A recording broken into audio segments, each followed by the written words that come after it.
food marketing and food manufacturing allows you to manipulate people in such a way that they will eat more than they would otherwise. So we are expanding the fixed stomach with some success, but obviously at a great cost to our health.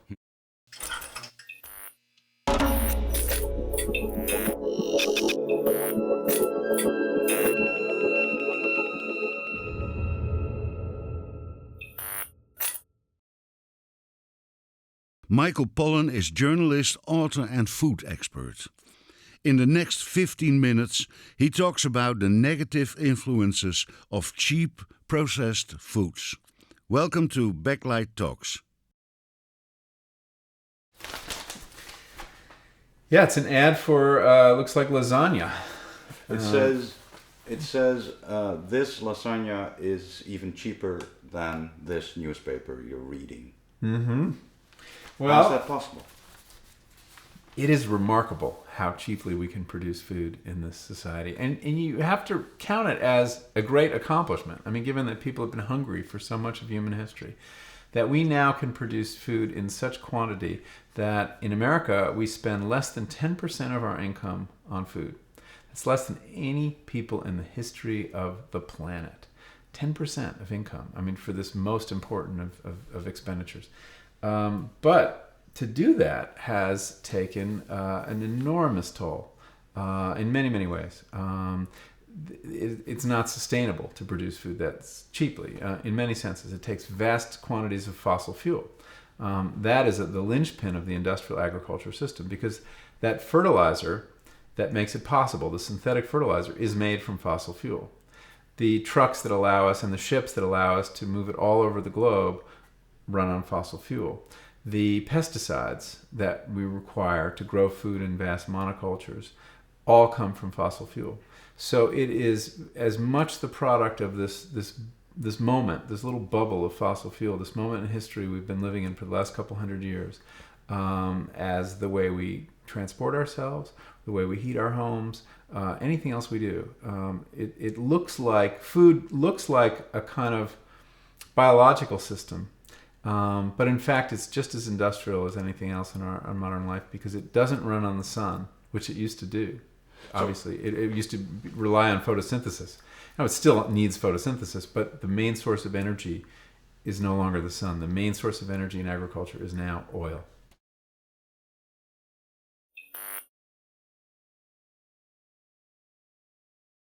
You can go back to traditional societies, and it is precisely when Western foods were introduced. There was a generation of medical researchers and workers around the turn of the last century who were working in Africa and other parts of the world when this food was first being introduced, and they saw this. Albert Schweitzer was one of them who noticed that when people start eating the way the white man ate in Africa, suddenly they got these diseases they'd never seen before. We take this for granted. We think it's normal to get heart disease and cancer and diabetes, but it's not normal. It's very much the product of the way we eat and other aspects of our lifestyle. I mean, exercise is obviously another important factor. But they were called the Western diseases for many years, and now they're becoming universal, of course, as people begin to eat more like Europeans and Americans all over the world. But America kind of, leads the way, has led the way in that, even though the refining of grain really begins in Europe and in England, and that was an important development, and also refined sugar, radical change to the human diet. But then you add to that the American inventions of fast food, the American discovery of really a way to make, meat so cheap that people could eat it 2 or 3 times a day. That's a relatively new thing historically. That all these changes together have led to, the public health crisis we face.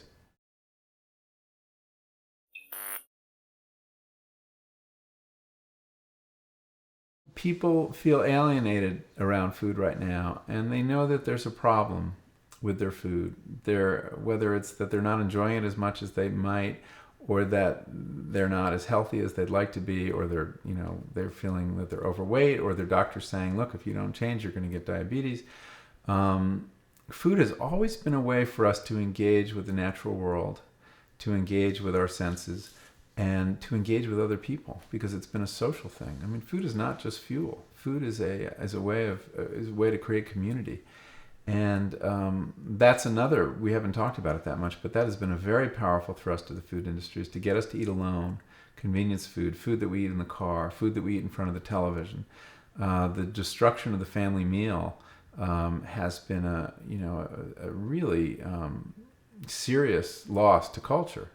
Because it's at the meals that we civilize our children, exchange the news of the day, and to give that up for convenience, for food that fits in the cup holder of your car, is a great loss. And I think people miss that. I think the pendulum has swung a long way this way, but I see evidence that it's swinging back. America is developing a much better cuisine. We're learning how to cook. Our restaurants are much better than they were. We're rediscovering food traditions that we've had, and we're willing to give up for this nationalized, bland fast food. So I'm very encouraged by what's going on. I mean, we are the country that invented fast food, by and large, but we're also the country where the revolt against fast food is beginning. And I see many signs of that.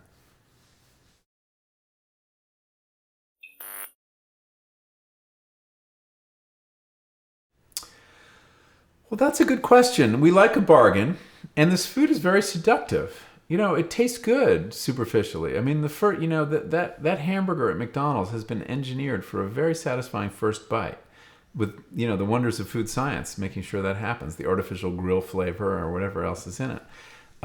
So it has been specifically designed and tailored to appeal to us, and food science is very clever at making us feel that this is good stuff. It's also abundant, and we like abundance, and we like to be able to not have a limit on what we can eat. It's unpleasant to be hungry. It's more unpleasant to be hungry than to be fat, and I think that may be one of the reasons why people don't revolt over this kind of food system. Although increasingly people are. But the other thing that needs to be said is that these issues don't affect all classes the same way. A lot of what I'm describing is much more of a problem as you move down the socioeconomic ladder. The cheap food, the really cheap food, which is also the least nourishing food, is the food available to people who live in the inner cities, who don't have a lot of money.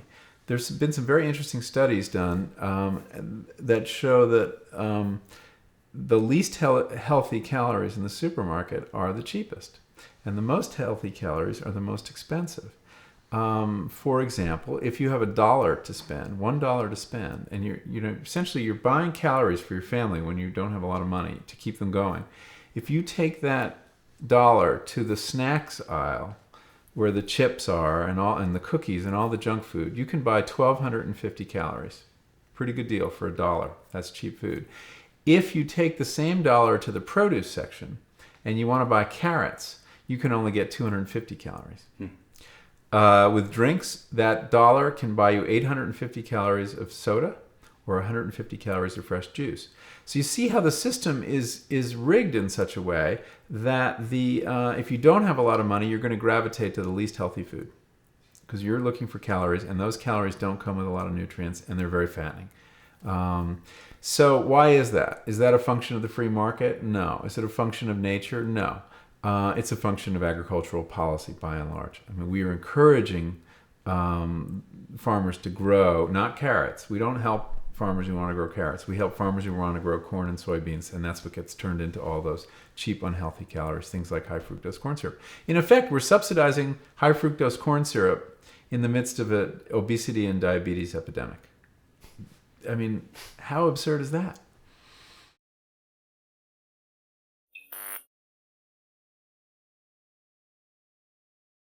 You can't make money selling real food. You can't make very much money.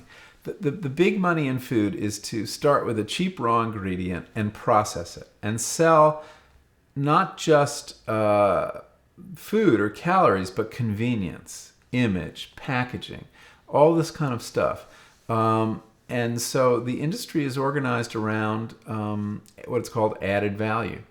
The other problem with selling food is that it's indistinguishable. I mean, how do you distinguish your carrots from someone else's carrots, or or your, oatmeal from someone else's oatmeal. Much better to turn it into a cereal with different colors and different shapes, and suddenly you have some intellectual property there. You're selling an image, you're selling a brand, and you can charge a lot more. Breakfast cereal is a classic example. There's 7 cents worth of grain in there, corn, say, and it sells for $4. So very little of that is getting to the farmer. And all the money in there is coming up with the idea of the shape and the color and the taste and the packaging and the advertising and the convenience. That's where the money is. And part of the reason for that is that the food industry needs to grow. I mean, we're a capitalist society, and Wall Street expects corporations to grow, not just make a profit, but get bigger by a certain percentage every year, 5%, say, 10%. The human population of eaters in America is only growing about 1% a year. So how can you grow 5% if the population of eaters is only growing 1%? Well, you have to get each of them to spend more money on food. First, you want to get them to eat more, but that can only take you so far. And then you have to get them to pay for these other things, like convenience. So that's the racket. I mean, you distinguish yourself by adding value, and you make a lot more money by complicating food. So foods constantly get more complicated. And they might have, new health benefits, omega-3 added to the milk, or whatever else you want to add to it. But the more you complicate it, the more money you can make.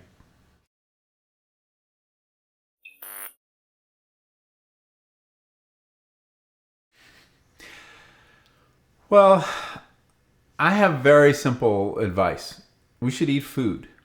Now, that sounds like, well, aren't we eating food? What is all this stuff? And, well, I would argue that a lot of what's in the supermarket is not food. It's edible food-like substances, but not food. Not whole foods, not real foods. And so, well, how do you tell? How do you tell a real food from a fake food? Well, there's a few different tests that I like to apply. One is this something your great-grandmother would recognize as food? Now, the American supermarket is full of things that would completely mystify her. If she read the ingredient labels on even something as simple as yogurt, which used to have 2 ingredients, milk and an inoculant, bacteria of some kind, now has blossomed with 15 or 20 ingredients with flavorings and texturizers and all sorts of strange things. This is no longer food. So I think one of the things we need to do is to get back to the wisdom of our grandmothers and our great-grandmothers and start eating real food, not processed foods. And that also often means cooking it yourself. So we need to rediscover cooking. But there's so many things we can eat that we don't have to worry and say, eat this, don't eat that. If it's real food, you can eat it and you're going to be fine. The solution is very simple in a way, but it's complicated in another way because real food costs more very often. If it's well grown and it's not the product of monoculture, and short term it costs more. Short term it costs more. That's exactly right. A very important distinction. It also requires more work, and we have lost our way when it comes to food preparation. We really want someone else to do it for us. Many of us have forgotten how to cook or never learned how to cook. And we've been persuaded by food marketing that we're too busy to cook, which I think is propaganda, frankly. I mean, there may be some people who don't have time in the day to cook, but it doesn't take that long to put a meal of real food on the table. We do it here, every night. In 20 minutes or a half hour, you can put a perfectly good meal on the table. But many people don't do that, and they're intimidated by the kitchen.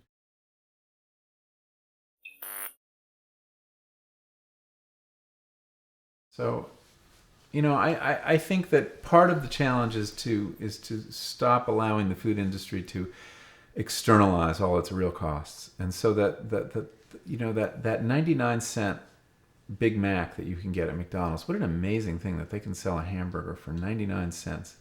Well, what's the real cost of that burger? What if you really factored in the oil and the Pentagon budget needed to keep that oil flowing, and you had to factor in the heart bypass operations, and you had to factor in the feedlot pollution and the nitrogen pollution on the corn farms that grew the corn that fed the animals, That would not be 99 cents. That would be a $50 burger.